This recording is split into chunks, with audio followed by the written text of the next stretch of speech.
Hi, it's Naomi here, and this is the final of the 4-part blog series for improving your relationship with food tenfold. And this final blog is probably my most favourite. It really captures the perhaps most significant attitude shift that any of us can go through if we're up against issues around food and body weight and body image. Now, I'm going to describe the qualities that this week's blog suggests that we embrace. The first one being surrender. Now, I know that surrender is not necessarily a very popular concept in these times that we're living in. I think mastering and controlling and goal setting and manifesting are much more kind of the way of the world, and surrendering is perhaps looked at as a little bit passive, a little bit weak maybe, and actually I would say that the exact opposite was true for me, that surrendering was one of the most powerful things that I've ever done in my life, particularly around food and weight.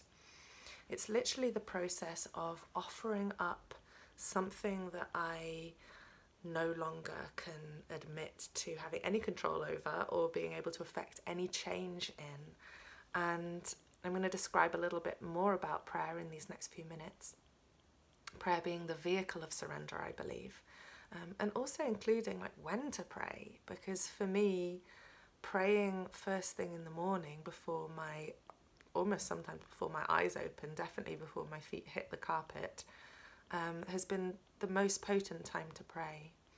It's as if in order to kind of put a gentle wedge before my tendencies to go into those controlling, fix it kind of thought patterns, I need to have some time, just a little bit of time, to break the momentum of thinking that I can control my whole life. And it has a massive impact on my whole day.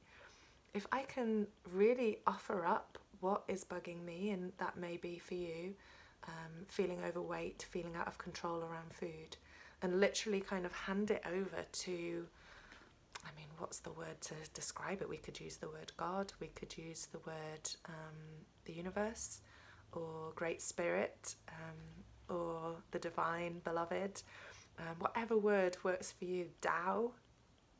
Whatever words work for you and whatever concept works for you is going to be absolutely perfect. And just to say, God or the Tao or the universe, please take this from me.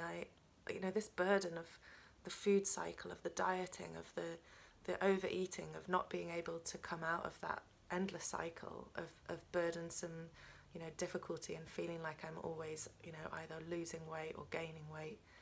I give it to you. I'm exhausted, I'm done, I'm ready for inspiration.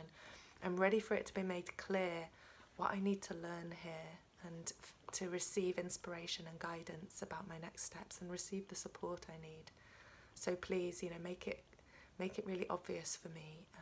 Make it really clear who's here to support me, what steps I need to take, what attitudes I need to have in order to affect my recovery today.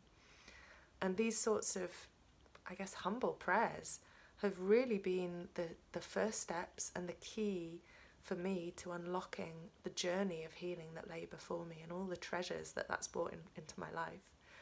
So I just do invite you and encourage you to be the author of your own prayers, whatever works for you. And I would really love to hear those prayers if you feel like sharing them with me, the ones that work, the ones that don't. And I'd love to hear how you've enjoyed this whole blog series and also this blog in particular. So if you feel like posting any comments, that would be delightedly received at this end.